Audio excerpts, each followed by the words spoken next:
आइए देखते हैं ज्योग्राफी भूगोल द्वीप समूह क्षेत्र के बारे में। इस प्रदेश का निर्माण लक्षद्वीप तथा अंडमान निकोबार द्वीप समूह से होता है। Coral reef in India, Gulf of, Bay of Bengal, Arab Sea आदि प्रमुख हैं। अंडमान निकोबार द्वीप समूह यह बंगाल की खाड़ी में स्थित 572 द्वीपों का समूह है। यह ज्वालामुखी द्वीप है। इन द्वीपों को अराकान यूमा का ही भाग माना जाता है। यह द्वीप विषुवतरेखीय क्षेत्र के पास स्थित है, अतः संघ सदाबहार वन पाए जाते हैं। यहाँ बहुत अधिक जैव विविधता पाई जाती है तथा यह हॉट स्पॉट में सम्मिलित है। यहाँ बहुत सी जनजाति पाई जाती है, जैसे जारवा, ओंग, अंडमानी, निकोबारी, सेंटले लीज।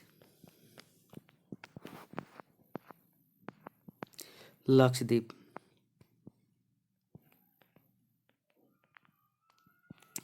पर्व नोट, कोरल पोलिप नामक महासागरीय जीव जो मैट्रेटिक्स एल्गी के साथ सहजीवी संबंध में रहता है। यह जीव है जुजेनिथिली शैवाल को आवास व शैवाल इसे पोषण उपलब्ध कराता है। 200 मीटर की गहराई तक पाए जाने वाले इस जीव के कंकाल से बनी चट्टान परवाल भित्ति कहलाती है। यदि परवाल भित्ति महासागर के ऊपर दृश्य हो तो उसे कोरल आइसलैंड कहते हैं। यह 36 द्वीपों का समूह है जो अरब सागर में घिरता है। यह परवाल द्वीप लक्षद्वीप में 3 प्रमुख द्वीप समूह हैं: अमीनद्वीपी, कर्नाकोर, मिनिकॉय। द्वीपों का महत्व: सागरों से घिरा होने के कारण यहाँ की जलवायु सम रहती है। अनुपम प्राकृतिक सौंदर्य के कारण द्वीप पर्यटक आकर्षण के क्षेत्र होते हैं। मुख्य भूभाग से अलग होने के कारण यहाँ जैविक विशिष्टता रहती है। व्यापारिक जलयानों को ईंधन, संक्षिप्त विश्राम व संकटकालीन स्थिति में शरण देने में इनका विशेष योगदान रहता है। हिंद महासागर में विशेष स्थिति के कारण इनका सुरक्षात्मक महत्व है। कुछ विदेशी ताकतों द्वारा हिंद महासागर में उसका प्रभाव बढ़ने के संदर्भ में इनका नौसैनिक महत्व और भी बढ़ गया है। अपवाह तंत्र: किसी निश्चित मार्ग में जल के प्रवाह को अपवाह कहते हैं। नदी तथा उसकी सहायक नदियों के जाल को अपवाह तंत्र कहते हैं। जिस विशिष्ट क्षेत्र से नदी वर्षा एवं हिमनद का जल प्राप्त करती है उसे नदी का जल ग्रहण क्षेत्र कहते हैं। नदी तथा उसकी सहायक नदियों द्वारा अप्रवाहित क्षेत्र को अप्रवाह श्रेणी या बेसिन कहते हैं। बेसिन वास्तव में जल ग्रहण क्षेत्र का ही पर्यायवाची है, जो 2 अपवाह बेसिन के मध्य स्थित हो तथा उन्हें अलग करे उसे जल विभाजन कहते हैं। महान जल विभाजन: भारत का महान जल विभाजक तिब्बत में मानसरोवर झील से प्रारंभ होकर कामेट पर्वत चोटी एवं अम्बाला से होते हुए अरावली, विंध्याचल, सतपुड़ा, पश्चिमी घाट जैसी पर्वत श्रेणियों के रूप में कन्याकुमारी तक फैला हुआ है। महान जल विभाजक रेखा भारत को 3 प्रमुख जल प्रवाह क्षेत्रों में विभाजित करती है: अरब सागर का प्रवाह क्षेत्र, बंगाल की खाड़ी का प्रवाह क्षेत्र एवं अंतः प्रवाह क्षेत्र है। भारत का अप्रवाह तंत्र: भारत का प्रवाह तंत्र को भिन्न आधारों पर वर्गीकृत किया जा सकता है: सागरीय अभिन्न विन्यास के आधार पर, उद्गम एवं भौगोलिक दृष्टि से। बंगाल की खाड़ी अपवाह तंत्र या कुल अपवाह तंत्र का 77% भाग है। हिमालय अपवाह तंत्र है। अरब सागर अपवाह तंत्र यानी कुल अपवाह का 18% भाग है। प्रायद्वीपीय अपवाह तंत्र है। अतः स्थलीय अपवाह तंत्र कुल अपवाह तंत्र का 5% भाग है। अतः स्थलीय अपवाह तंत्र है। हिमालय तथा प्रायद्वीपीय अपवाह तंत्र में अंतर: हिमालय अपवाह तंत्र और प्रायद्वीपीय अपवाह तंत्र। इस तंत्र में हिमालय से उद्गमित होने वाली नदियां तथा उसकी सहायक नदियां सम्मिलित हैं। इस तंत्र में प्रायद्वीपीय पठारी क्षेत्र से उद्गत होने वाली नदियां तथा उनकी सहायक नदियां सम्मिलित हैं। इस अपवाह तंत्र की नदियां को हिमनदों एवं वर्षा दोनों से जल की प्राप्ति होती है, इसलिए ये नदियाँ सदावाहिनी है। इस अपवाद तंत्र की नदियों को केवल वर्षा के जल की प्राप्ति होती है, इसलिए ये नदियाँ मौसमी हैं। इस तंत्र की नदियाँ लंबी हैं। इस तंत्र की नदियाँ तुलनात्मक रूप से छोटी होती हैं। नवीन बलित पर्वत क्षेत्र से बहने के कारण ये नदियाँ युवावस्था में हैं। प्रायद्वीपीय पठार क्षेत्र से बहने के कारण नदियाँ वृद्धावस्था में हैं। इन नदियों की अपर्दन क्षमता अधिक है। इन नदियों का निपेक्षण क्षमता अधिक है। ये नदियाँ भी आकार की घाटी या गार्ज कैनियन तथा जलप्रपातों का निर्माण करती है। ये नदियाँ चौड़ी घाटियों का निर्माण करती है। इन नदियों में अवसादों की मात्रा अधिक होती है, जिसके कारण ये बृहद मैदानी क्षेत्रों का निर्माण करती है। इन नदियों के अवसादों की मात्रा कम होती है, जिसके कारण ये सीमित मैदानी क्षेत्रों का निर्माण करती है। इन नदियों का बेसिन बड़ा है, परंतु कम संख्या में नदियाँ सागर में गिरती है। इन नदियों का बेसिन छोटा होता है, परंतु अधिक संख्या में नदियाँ सागर में गिरती हैं। इन नदियों में अप्रवाह का तल जलोढ़ अवसादों से बना है। इन नदियों का अपवाह जल तल कठोर चट्टानों से बना है। मैदानी क्षेत्र से बहते समय ये नदियाँ विसरण करती है। ये नदियाँ पठारी क्षेत्र में विसरण नहीं कर पाती तथा केवल डेल्टा क्षेत्र में विसरण करती है। इस तंत्र में पूर्ववर्ती तथा अनुवर्ती दोनों प्रकार की नदियाँ सम्मिलित है। इस तंत्र में केवल अनुवर्ती नदियाँ सम्मिलित है। इस तंत्र की नदियाँ गहरी घाटियों से बहती है, जिसके कारण इनकी जल विद्युत उत्पादन क्षमता अधिक, परंतु इनकी पूर्ण क्षमता योग नहीं हो पाता। जल सीमित मात्रा तथा गहरी घाटियों से बहने के कारण इन नदियों का जल विद्युत उत्पादन क्षमता कम है, परंतु इनकी पूर्ण क्षमता का विकास किया जा चुका है। विस्तृत मैदानी क्षेत्र से बहने के कारण ये नदियाँ के लिए अधिक उपयुक्त है। पठारी क्षेत्र से बहते समय ये नदियाँ नौकायान के लिए उपयुक्त नहीं होता तथा केवल डेल्टा क्षेत्र में ये नौकायान के लिए उपयोगी होता है।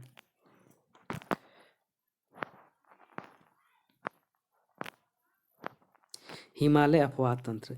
हिमालय अपवाद तंत्र में पूर्ववर्ती एवं अनुवर्ती नदियाँ सम्मिलित हैं, जो सदाबहीन एवं तथा लंबी युवावस्था में होने के कारण ये नदियाँ गहरी घाटियों, गार्ज कैनियन आदि का निर्माण करती है। विस्तृत मैदान में बहते समय ये नदियाँ विसर्पार मार्ग में चलती है तथा नौकायान के लिए उपयुक्त होती है। हिमालय प्रवाह तंत्र में 3 प्रमुख नदी तंत्र सम्मिलित है: सिंधु प्रवाह तंत्र, गंगा प्रवाह तंत्र, ब्रह्मपुत्र प्रवाह तंत्र। सिंधु प्रवाह तंत्र ये रावी, ब्यास, सतलज, घग्गर, यमुना। इस अपवाद तंत्र का निर्माण सिंधु तथा उसकी सहायक नदियाँ करती है। भारत में यह अपवाद तंत्र लद्दाख, जम्मू कश्मीर, पंजाब तथा हिमाचल प्रदेश में विस्तृत है। सिंधु नदी की कुल लंबाई 2880 किलोमीटर है। नोट: कुछ जगह इसकी लंबाई 3380 किमी भी बताई गई है। भारत में इसकी लंबाई 1114 किमी है। सिंधु नदी का कुल जलग्रहण क्षेत्र 11.65 वर्ग किलोमीटर है। भारत में इसका जलग्रहण क्षेत्र 3.21 लाख वर्ग किलोमीटर है।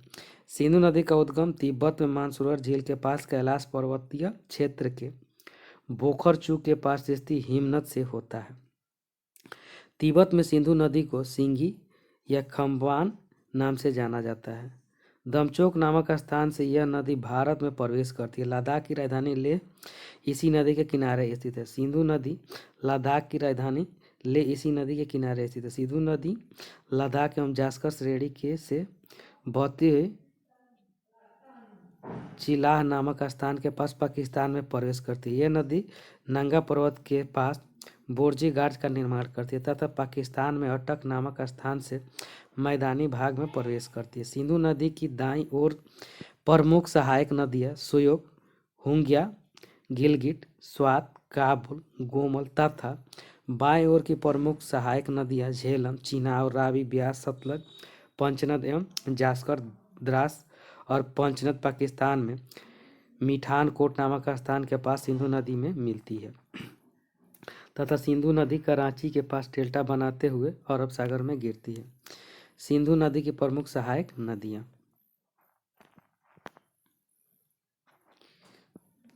चिलास, गिलगिट, हुंजा, शोक, बहुत सारी है। झेलम प्राचीन नाम वितिस्ता, लंबाई 725 किलोमीटर इसका है।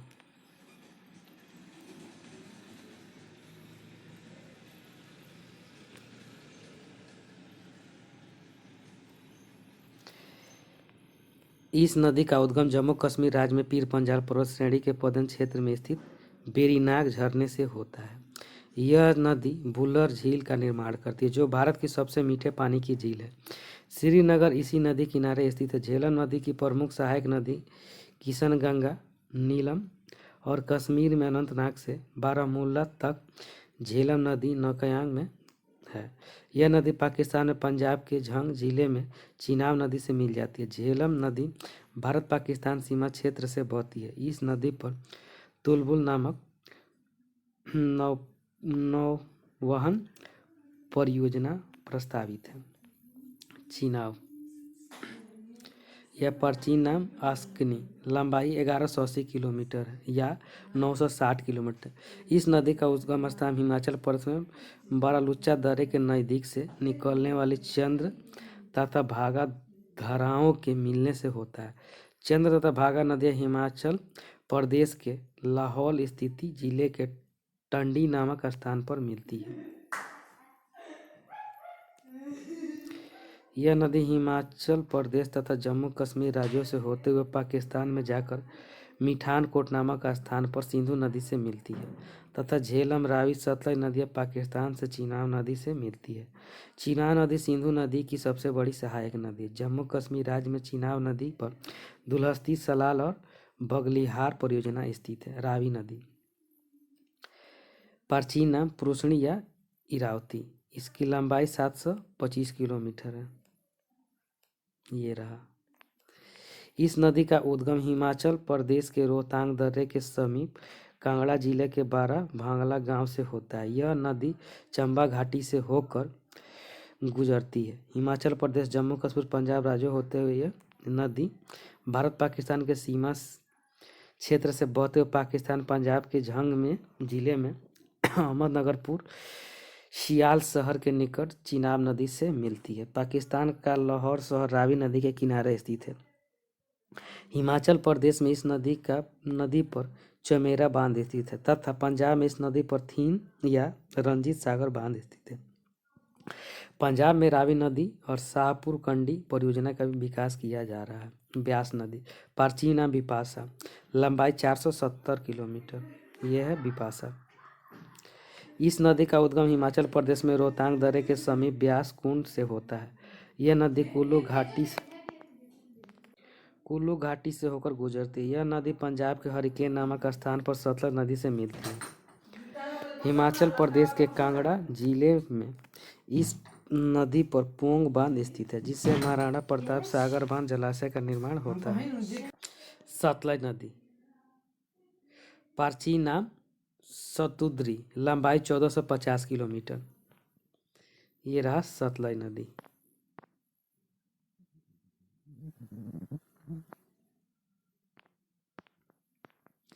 इस नदी का उद्गम तिब्बत में राकसताल से होता है। तिब्बत में इसे लांगचेन खम्ब कहते हैं। यह नदी शिवकिला दर्रे के माध्यम से भारत में प्रवेश करती है।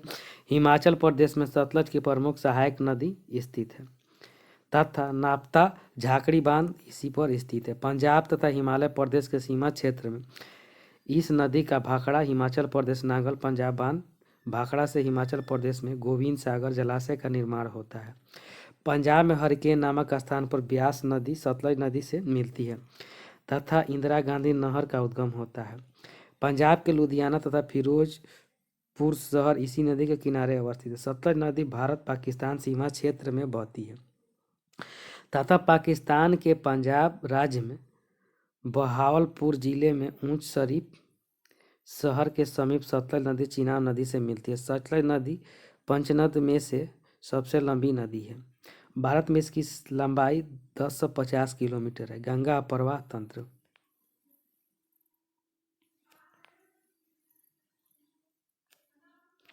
गंगा अप्रवाह तंत्र, ये हो गया गंगा अप्रवाह तंत्र।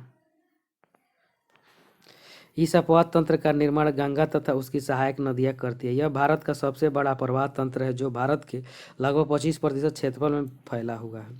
गंगा नदी का उद्गम उत्तराखंड में देवप्रयाग नामक स्थान पर अलकनंदा तथा भागीरथी नदियों के मिलने से होता है। भागीरथी तथा उसकी सहायक नदियों से मिलने से होता है। भागीरथी तथा उसकी सहायक नदियां भिलांगना के संगम पर स्थल टिहरी बांध स्थित है जो भारत का सबसे ऊंचा बांध है टिहरी।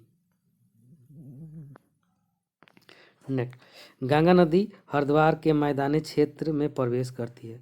गंगा उत्तराखंड, उत्तर प्रदेश, बिहार, झारखंड के आंशिक भाग तथा पश्चिम बंगाल राज्यों से बहती हुई बांग्लादेश में ब्रह्मपुत्र नदी में से मिलने के बाद बंगाल की खाड़ी में गिरती है। गंगा ब्रह्मपुत्र नदी सुंदरवन का डेल्टा का निर्माण करती है। गंगा नदी के किनारे उत्तराखंड के ऋषिकेश, हरिद्वार, उत्तर प्रदेश के कानपुर, प्रयागराज, वाराणसी तथा बिहार का पटना शहर स्थित है। गंगा नदी का कुल जलग्रहण क्षेत्र 10.631 लाख वर्ग किलोमीटर तथा भारत में इसका जलग्रहण क्षेत्र 8.61 लाख वर्ग किलोमीटर है। गंगा की लंबाई 25 से 25 किलोमीटर है। पश्चिम बंगाल में फरक्का नामक स्थान पर गंगा से होलिक नामक वर्तिका निकलती है। गंगा नदी की प्रमुख दाईं ओर सहायक नदियाँ यमुना, सोन, पुनपुन एवं प्रमुख बाईं ओर से सहायक नदियाँ राम, गंगा, गोमती, घाघरा, गंडक, कोसी तथा महानंदा है। अम्बाला एवं जल विभाजक के रूप में सिंधु तथा गंगा अपरवाह तंत्र को पृथक करता है। दाईं ओर की सहायक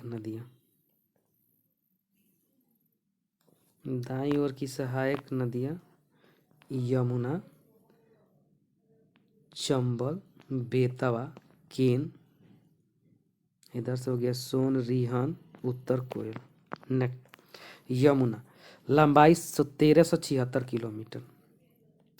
यह गंगा की सबसे लंबी सहायक नदी है। इस नदी का उद्गम उत्तराखंड में बंदरपुर चोटी के क्षेत्र में स्थित यमुनोत्री हिमनद से होता है। यह नदी उत्तराखंड, हिमाचल प्रदेश, हरियाणा तथा दिल्ली से बहते हुए उत्तर प्रदेश में प्रयागराज में गंगा नदी में से मिलती है। यमुना नदी की दाईं ओर से प्रमुख सहायक नदियाँ टोंस, गिरी, चंबल, सिंध, बेतवा तथा केन है एवं बाईं ओर की सहायक नदियाँ हिंडन तथा सेंगर है। आगरा तथा मथुरा शहर इस नदी के किनारे स्थित है। टोंस नदी पर किसाऊ परियोजना, गिरी नदी एवं रेणुकाजी परियोजना तथा यमुना नदी पर लखरवार परियोजना विकसित की जा रही है। यमुना नदी परियोजना विकसित की जा रही है। यमुना नदी अत्यधिक प्रदूषित है तथा जैविक दृष्टि से मृत है। सोन नदी, इसकी लंबाई 744 किलोमीटर है। इस नदी का उद्गम मध्य प्रदेश के अमरकंटक पठार से होता है तथा यह नदी बिहार में पटना के पास सोनपुर नामक स्थान पर गंगा नदी से मिलती है। इस नदी के बेसिन में होने से प्लेसर निक्षेप पाए जाते हैं। इसकी प्रमुख सहायक नदियाँ रिहंद तथा उत्तर कोयल हैं। रिहंद बांध स्थित है जिसे गोविंद पल्लव पंत सागर जलाशय का निर्माण होता है। बाईं ओर से सहायक नदियाँ हो गया राम, गंगा, शारदा, गोमती, घाघरा, सरयू, राप्ती, गंडक, बूढ़ी गंडक, कोसी, महानंदा आदि है। रामगंगा लंबाई 596 किलोमीटर। इस नदी का उद्गम धूतातोली पहाड़ियों से उत्तराखंड के गढ़वाल जिले में होता है। उत्तराखंड राज्य की ग्रीष्मकालीन राजधानी गैरसैंण यानी चमोली जिले में इस नदी के उद्गम स्थल के समीप स्थित है। यह नदी उत्तर प्रदेश के नाजिबाद के निकट मैदानी क्षेत्र में प्रवेश करती है तथा कन्नौज के पास गंगा नदी से मिलती है। यह रोहिलखंड मैदान की प्रमुख नदी है। रामगंगा नदी नैनीताल जिले में स्थित जिम कार्बेट उत्तराखंड से गुजरती है। गोमती नदी लंबाई 475 किलोमीटर। इस नदी का उद्गम स्थान उत्तर प्रदेश के पीलीभीत जिले में गोमत ताल से होता है। लखनऊ तथा जौनपुर शहर इस नदी के किनारे स्थित है। यह अवध के मैदान की प्रमुख नदी है तथा उत्तर प्रदेश में ही गंगा नदी से मिलती है। त्रिपुरा की सबसे लंबी नदी का नाम गोमती है। घाघरा लंबाई 1080 किलोमीटर। इस नदी का उद्गम तिब्बत के पठार पर स्थित है। मापचाओंगो हिमनद से होता है। नेपाल में चिपानी नाम स्थान के समीप यह नदी गहरी गाज का निर्माण करती है। नेपाल में इसे कर्णाली के नाम से जाना जाता है तथा भारत में इसे घाघरा कहते हैं। घाघरा नदी उत्तर प्रदेश से बहते हुए बिहार में छपरा नामक स्थान पर गंगा से मिलती है। तिला, सेती, बेरी, शारदा, काली, सरयू, राप्ती इसकी प्रमुख नदियां हैं। शारदा नदी का उद्गम नेपाल में मिलाम हिमनद से होता है। नेपाल में शारदा नदी को गोरी गंगा के नाम से जाना जाता है। भारत नेपाल सीमा क्षेत्र में इसे काली या चौक नदी के नाम से जानते हैं। भारत में इसे शारदा के नाम से भी जाना जाता है। सरयू नदी के किनारे अयोध्या स्थित है तथा राप्ती नदी के किनारे गोरखपुर है। वास्तव में अयोध्या में घाघरा नदी के किनारे को ही सरयू नदी कहते हैं। गंडक, लंबाई 814 किलोमीटर। इस नदी का उद्गम नेपाल में काली गंडक तथा त्रिशूल गंगा धाराओं के मिलने से होता है। यह नेपाल हिमालय में धौलागिरी एवं माउंट एवरेस्ट के बीच निकलती है। मध्य नेपाल को अप्रवाहित करती है। बिहार के चंपारण जिले में गंगा मैदान में प्रवेश करती है। पटना के समीप सोनपुर में गंगा नदी में मिल जाती है। कोसी, लंबाई 729 किलोमीटर। इस नदी का उद्गम तिब्बत के पठार से निकलने वाले विभिन्न धाराओं के नेपाल में मिलने से होता है। इसकी प्रमुख धाराएं अरुण कोसी, सोन कोसी तथा कोसी है। नेपाल में यह नदी सप्तकोसी के नाम से जानी जाती है। भारत में यह कोसी कहलाती है तथा बिहार राज्य में बहती है। यह गंगा में सर्वाधिक अवसाद लाने वाली नदी है तथा इस नदी प्राय अपना मार्ग परिवर्तन कर लेती है, जिससे आकस्मिक बाढ़ की आती है। अतः इसे बिहार का शोक कहा जाता है, कोसी नदी को। नेक्स्ट, महानंदा। इसकी लंबाई 360 किलोमीटर। इस नदी का उद्गम पश्चिम बंगाल में दार्जिलिंग पहाड़ियों से होता है तथा बिहार बंगाल सीमा क्षेत्र से होते हुए यह नदी बंगाल में प्रवेश करने के बाद गंगा नदी से मिलती है। यह गंगा की अंतिम बाईं ओर की सहायक नदी है। नेक्स्ट, गंगा की वितरिका। गंगा यहाँ से निकलती है और ये चली आई हुगली नदी। नेक्स्ट, हुगली। पश्चिम बंगाल के फराक्का नामक स्थान पर गंगा नदी दो धाराओं में विभाजित हो जाती है, भागीरथी तथा हुगली। भागीरथी के नाम से गंगा बांग्लादेश में प्रवेश करती है तथा हुगली नदी पश्चिम बंगाल में उत्तर से दक्षिण की ओर बहते हुए बंगाल की खाड़ी में गिरती है। कोलकाता तथा हल्दिया बंदरगाह हुगली नदी पर स्थित है। हुगली की प्रमुख सहायक नदियां म्यूराक्षी तथा दामोदर है। हुगली नदी के तल में अवसादक निक्षेपित होने के कारण बार बार इस नदी का जल स्तर बढ़ जाता है, जिसके कारण बाढ़ की समस्या उत्पन्न होती है। अतः हुगली को विश्वघाती नदी कहते हैं। पश्चिम बंगाल में गंगा नदी पर फराक्का बैराज स्थित है। गंगा जहाँ से गंगा नदी के जल को हुगली नदी की ओर मोड़ा जाता है, जिससे हुगली के तल से अवसादों को हटाने में सहायक मिलती है। दामोदर। इस नदी का उद्गम झारखंड में छोटा नागपुर पठार से होता है। यह पश्चिम बंगाल में हुगली नदी से मिलती है। यह भ्रंश घाटी में बहती है, जिसके कारण इसे भारत की रुई घाटी कहते हैं। क्या कहते हैं? रुई घाटी।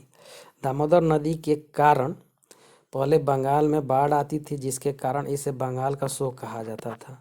परंतु स्वतंत्रता के बाद इस नदी पर भारत की पहली बहुउद्देशीय नदी घाटी परियोजना का विकास किया गया, जिससे बाढ़ नियंत्रण में सहायता मिलती है। दामोदर नदी घाटी परियोजना राज्य अमेरिका की टेनेसी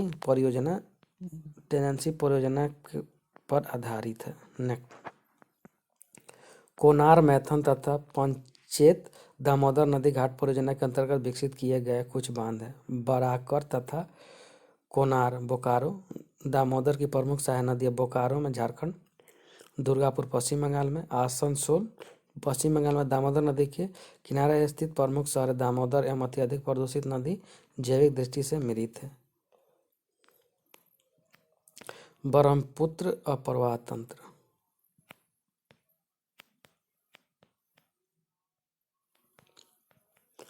इस अप्रवाह तंत्र का निर्माण ब्रह्मपुत्र तथा इसकी सहायक नदियों द्वारा किया गया है। अपवाह तंत्र मुख्यतः भारत के उत्तर पूर्वी राज्यों में स्थित है। ब्रह्मपुत्र नदी का कुल जलग्रहण क्षेत्र 5.8 लाख वर्ग किलोमीटर है तथा भारत में इसका ग्रहण क्षेत्र 1.94 लाख वर्ग किलोमीटर। ब्रह्मपुत्र नदी की लंबाई 2900 किलोमीटर। इस नदी का उद्गम तिब्बत के पठार पर स्थित आंगसी, चेमायुंगुंग तथा यारलुंग हिमनदों से जल प्राप्त करके होता है। यह नदी नामचा बरवा चोटी के समीप गहरी गाड़ या हिमनाद गाड़ बनाते हुए अरुणाचल प्रदेश में प्रवेश करती है। इसी नदी को तिब्बत में सांगपो, अरुणाचल प्रदेश में दियांग और असम से ब्रह्मपुत्र, बांग्लादेश में जमुना से मिलने से होता है के बाद पद्मा तथा मेघना नदी से मिलने के बाद मेघना कहा जाता है। असम घाटी में ब्रह्मपुत्र नदी गुत्थिन जलमार्ग बनाती है जिसमें कुछ बड़े नदी द्वीप भी मिलते हैं। इनमें विश्व का सबसे बड़ा नदी द्वीप जो है माजुली है शामिल है। ब्रह्मपुत्र नदी में सर्वाधिक जल लाने वाली नदी। इस नदी पर जल विद्युत उत्पादन क्षमता बहुत होता है। ब्रह्मपुत्र के दाईं ओर से सहायक नदियाँ तीस्ता, मानस, भरेली, संकोश, कामेंग, सुनसिरी तथा बाईं ओर से सहायक नदियाँ दिबांग, लोहित, दिसांग, धनसिरी, कपिली। ब्रह्मपुत्र नदी के कारण असम में बाढ़ आती है। प्रायद्वीपीय अपवाह तंत्र। इस तंत्र की नदियाँ मौसमी हैं। यहाँ की नदियाँ अनुवर्ती, अवरोपित तथा पुनर्वित अपवाह प्रणाली वाली है और यह आयताकार अपवाह प्रारूप बनाती है। इस तंत्र की नदियाँ प्रवाहावस्था में सुसंयोजित घाटियों से होते हुए छोटे व निश्चित मार्ग में बहती हैं। इन नदियों का प्रवाह श्रेणी अर्थात जलग्रहण क्षेत्र व बेसिन छोटा है। यहाँ की नदियाँ प्रवणित परिच्छेदिका वाली है जो अपने आधार तल जा पहुँचती है। प्रायद्वीपीय अपवाह तंत्र की नदियाँ दो वर्गों में बांटी जा सकती है: बंगाल की खाड़ी अपवाह तंत्र और अरब सागर अपवाह तंत्र। बंगाल की खाड़ी अपवाह तंत्र। चौड़रेखा की लंबाई 395 किलोमीटर। इस नदी का उद्गम झारखंड में रांची पठार से होता है तथा यह ओडिशा, पश्चिम बंगाल के सीमा क्षेत्र होते हुए नंदमुख बनाकर बंगाल की खाड़ी में गिरती है। रांची के पठार से गिरते समय यह नदी झारखंड में हुंडरू जलप्रपात बनाती है। जमशेदपुर शहर इस नदी के किनारे स्थित है। इस नदी के बेसिन में सोने के प्लेसर निक्षेप पाए जाते हैं। बैतरनी ब्राह्मणी। बैतरनी ओडिशा के क्योंझर जिले में निकलती है। ब्राह्मणी नदी उद्गम शंख तथा दक्षिण कोयन नदियों से मिलने ओडिशा के राउरकेला शहर में होता है। बैतरनी नदी को धामरा नदी भी कहते हैं।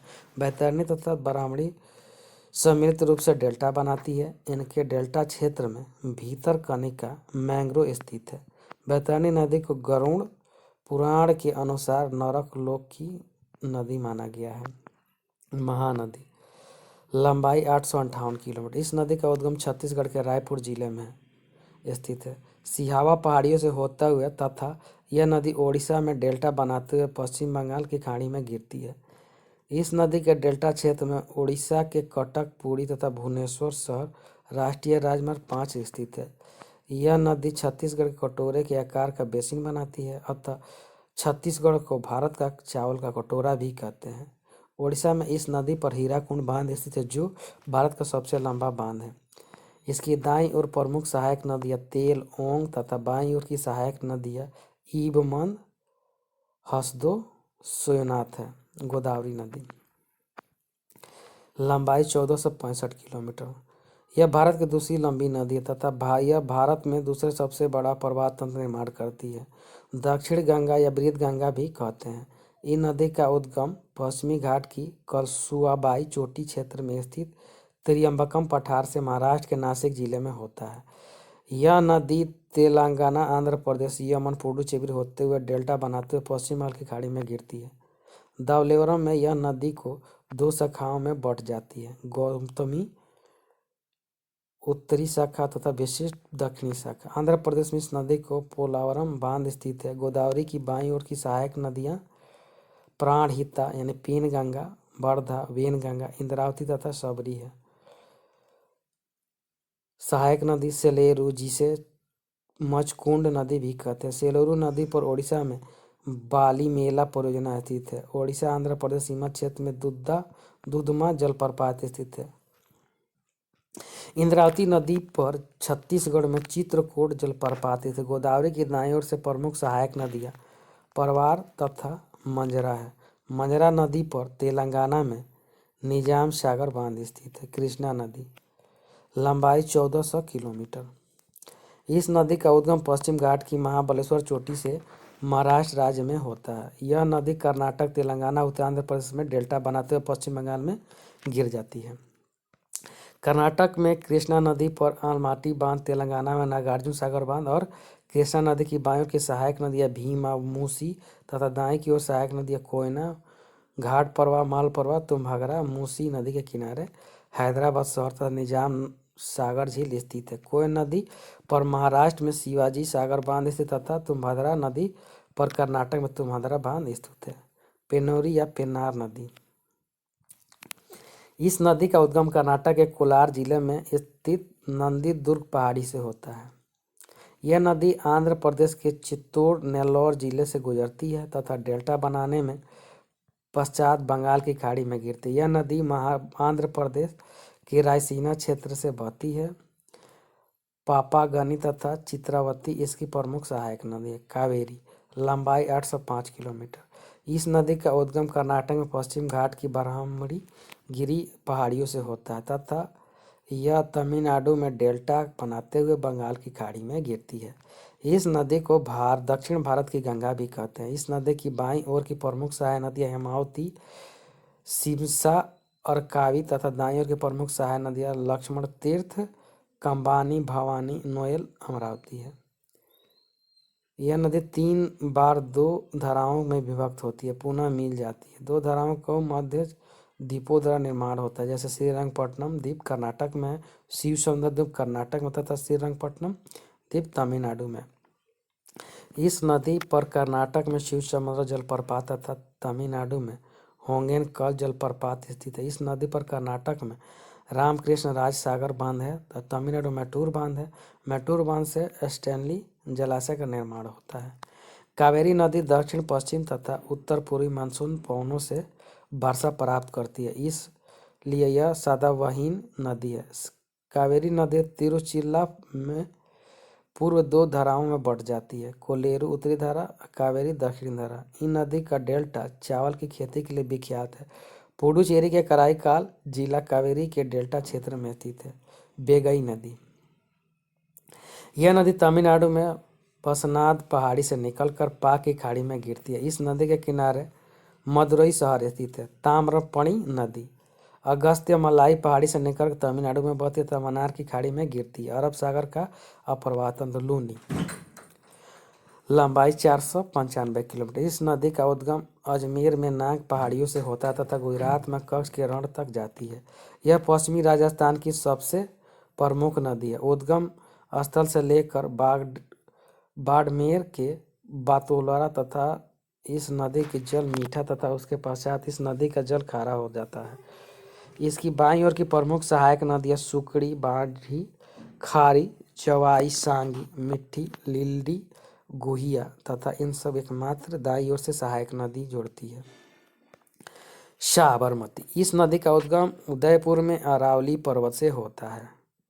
यह खंभात की खाड़ी में गिरती है। यह नदी कर्क रेखा को एक बार काटती है। गांधी सागर व अहमदाबाद शहर इसी नदी के किनारे स्थित है। इसकी प्रमुख सहायक नदियाँ बैतरक, सेई, हथमती, मेसवा, मानसी व वाकल है। माही, इस नदी का उद्गम मध्य प्रदेश में हिमाचल प्रदेश से होता है। राजस्थान, गुजरात होते हुए यह खंभात की खाड़ी में जाकर गिरती है। यह नदी कर्क रेखा को 2 बार काटती है। इस नदी पर राजस्थान के बांसवाड़ा जिले में माही बजाज सागर बांध स्थित है। सोम, जाखम, इराव, अन्नास, चाप तथा मोरेन इसकी प्रमुख सहायक नदी है। नर्मदा नदी लंबाई 1312 किलोमीटर है। इस नदी का उद्गम मध्य प्रदेश में अमरकंटक पठार से होता है तथा यह नदी गुजरात में नदमुख बनाते हुए खंभात की खाड़ी में गिरती है। यह नदी विंध्याचल तथा सतपुड़ा नदी, हिरन तथा बाईं ओर की प्रमुख सहायक नदी तवा, छोटा तथा कुंडी है। इस नदी पर जबलपुर के समीप धुआंधार कपिलधारा जल प्रपात स्थित है। धुआंधार जलप्रपात संगमरमर जलप्रपात भी कहा जाता है। इस नदी पर मध्य प्रदेश में इंदिरा सागर परियोजना स्थित है, जिससे इंदिरा सागर जलाशय का निर्माण होता है। मध्य प्रदेश में नर्मदा नदी, ओंकेश्वर तथा महेश्वर परियोजना भी स्थित है। गुजरात में इस नदी पर सरदार सरोवर परियोजना स्थित है, जो गुजरात, महाराष्ट्र, मध्य प्रदेश तथा राजस्थान की संयुक्त परियोजना है। गुजरात का भरूच शहर इसी नदी के किनारे स्थित है। नर्मदा नदी में साधु बेट द्वीप पर एकता प्रतिबिंब निर्मित की गई है। तापी नदी लंबाई 724 किलोमीटर, उद्गम मध्य प्रदेश के बेतुला जिले में है। मोताई नामक स्थान से होता है। यह महाराष्ट्र, गुजरात का निर्माण करती है। गिरना और बोरी इसकी प्रमुख सहायक नदी है। सतपुड़ा व अजंता पहाड़ियों के मध्य भ्रंश घाटी से बहती है। गुजरात में इस नदी पर उकाई एवं काकरापारा परियोजना ना सूरत इसी शहर नदी के किनारे बसा है। नेक्स्ट मंडोई महादई, इस नदी का उद्गम कर्नाटक में पश्चिम घाट से होता है। यह गोवा में नदमुख बनाती है, वही अरब सागर में गिरती है। इसे गोवा की जीवन रेखा कहते हैं। भीमगढ़ वन्य जीव अभयारण्य इसी नदी के किनारे गोवा में इस नदी पर दूध सागर जलप्रपात स्थित है। गोवा की राजधानी पणजी भी इसी नदी के किनारे स्थित है। इस नदी के चोराव द्वीप पर स्थित है, जिस पर सलीम अली पक्षी विहार स्थित है। जुआरी, इस नदी का उद्गम पश्चिमी घाट से होता है। यह नदमुख बनाते हुए अरब सागर में गिरती है। यह जुआरिया नदी है। कंबारजोम नहर मंडोरी तथा जुआरी नदियों को जोड़ती है। इस नदी के मुहाने पर मरगमाओ बंदरगाह स्थित है। शरावती, कर्नाटक में इस नदी पर जांगफल नामक जलप्रपात स्थित है। पेरियार, इस नदी का उद्गम पश्चिमी घाट की अन्नामलाई पहाड़ी से होता है। यह वेम्बनाड झील के उत्तर में अरब सागर में गिरती है। केरल की सबसे लंबी प्रमुख नदी है। इसे केरल के जीवन रेखा कहा जाता है। इस नदी पर केरल में इडुक्की परियोजना स्थित है। नेक्स्ट पोनानी या भरतपूजा, इस नदी का उद्गम पश्चिमी घाट की अन्नामलाई पहाड़ी से होता है। अरब सागर में गिरती है। केरल की सबसे बड़ी नदी है तथा इसे केरल की नील नदी भी कहते हैं। स्थलीय प्रवाह तंत्र घग्गर नदी, यह नदी भारत में सबसे बड़े अंतःस्थलीय प्रवाह तंत्र निर्माण करती है। इस नदी का उद्गम हिमाचल प्रदेश में शिमला काकला पहाड़ियों से होता हुआ यह नदी हरियाणा राजस्थान बहते हुए श्री गंगानगर जिले के अनूपगढ़ नामक स्थान तक जाती है। वर्षा की मात्रा अधिक होने पर यह नदी पाकिस्तान के फोर्ट अब्बास नामक स्थान तक जाती है। इस नदी के बेसिन का उपयोग चावल की खेती के लिए किया जाता है। हिमालय पर्वतीय क्षेत्र के दर्रे काराकोरम दर्रा, यह दर्रा भारत तथा चीन के बीच काराकोरम श्रेणी में स्थित है। खारदुंगला, यह दर्रा नुब्रा श्योक नदी घाटी को सिंधु नदी घाटी से जोड़ता है। यह सियाचिन हिमनद के क्षेत्र को लेह से जोड़ता है। इसे सियाचिन का द्वार भी कहते हैं। बुर्जिला, यह दर्रा श्रीनगर को पाक अधिकृत कश्मीर गिलगिट से जोड़ता है। यह दर्रा सुरक्षा की दृष्टि से महत्वपूर्ण है। जोजिला, यह दर्रा कारगिल से होते हुए जाता है तथा श्रीनगर को लेह से जोड़ता है। राष्ट्रीय राजमार्ग 1D इससे गुजरता है। यह कश्मीर घाटी को द्रास घाटी से जोड़ता है। जोजिला सुरंग का निर्माण इसी दर्रे क्षेत्र में किया गया है। पीर पंजाल दर्रा, यह दर्रा श्रीनगर को पाक अधिकृत कश्मीर से जोड़ता है। बनिहाल दर्रा, यह दर्रा श्रीनगर को जम्मू कश्मीर से जोड़ता है। राष्ट्रीय राजमार्ग 1A इससे गुजरता है। जवाहर सुरंग भी इसी दर्रे में स्थित है। तांगलांग या भांगलांग ला, यह दर्रा लद्दाख में स्थित है तथा लेह मनाली राज्य इससे गुजरता है। रोहतांग दर्रा, यह दर्रा पीर पंजाल श्रेणी में स्थित है। लेह मनाली राजमार्ग इससे गुजरता है। यह दर्रा कुल्लू घाटी को लाहौल स्पीति घाटी से जोड़ता है। यह मनाली के केलांग लाहौल स्पीति जिला हिमाचल प्रदेश से जोड़ता है। बारालाचा दर्रा, यह लेह को हिमाचल प्रदेश के लाहौल स्पीति जिले से जोड़ता है। लेह मनाली राजमार्ग इस दर्रे से गुजरता है। शिवकिला दर्रा, यह दर्रा हिमाचल प्रदेश को तिब्बत से जोड़ता है। इस दर्रे का निर्माण सतलज नदी द्वारा किया गया है। सतलज नदी इस दर्रे से भारत में प्रवेश करती है। ट्रेंच दर्रा, यह दर्रा उत्तराखंड में तथा पिंडारी एवं मिलाम घाटी को जोड़ता है। यह दर्रा नंदा देवी तथा नंदकोट चोटी के बीच स्थित है। माना या माड़ा, यह दर्रा उत्तराखंड तथा तिब्बत को जोड़ता है। नीति दर्रा उत्तराखंड तथा तिब्बत को जोड़ता है। लिपुलेख दर्रा, यह दर्रा उत्तराखंड भारत नेपाल तथा तिब्बत चीन सीमा के सीमा क्षेत्र पर स्थित है। इसका उपयोग कैलाश मानसरोवर यात्रा के लिए किया जाता था। इसे मानसरोवर का द्वार भी कहते हैं। नाथुला दर्रा, यह दर्रा सिक्किम तथा तिब्बत से जोड़ता है। प्राचीन रेशम मार्ग इस दर्रे से गुजरता है। यह दर्रा कैलाश मानसरोवर यात्रा के लिए भी बेहतर विकल्प है। जलीप ला सिक्किम तथा तिब्बत को जोड़ता है। बॉमडीला अरुणाचल प्रदेश तथा चीन को जोड़ता है। दीपू अरुणाचल प्रदेश, म्यांमार तथा चीन के सीमा पर स्थित है। पांगसान अरुणाचल प्रदेश तथा म्यांमार को जोड़ता है। तुज्जू मणिपुर तथा म्यांमार को जोड़ता है। थांगला उत्तराखंड तथा तिब्बत को जोड़ता है। थैंक यू फ्रेंड्स, अच्छा लगा तो लाइक सब्सक्राइब और शेयर जरूर करें। साथ में बेल आइकन का बटन दबाना नहीं भूलें।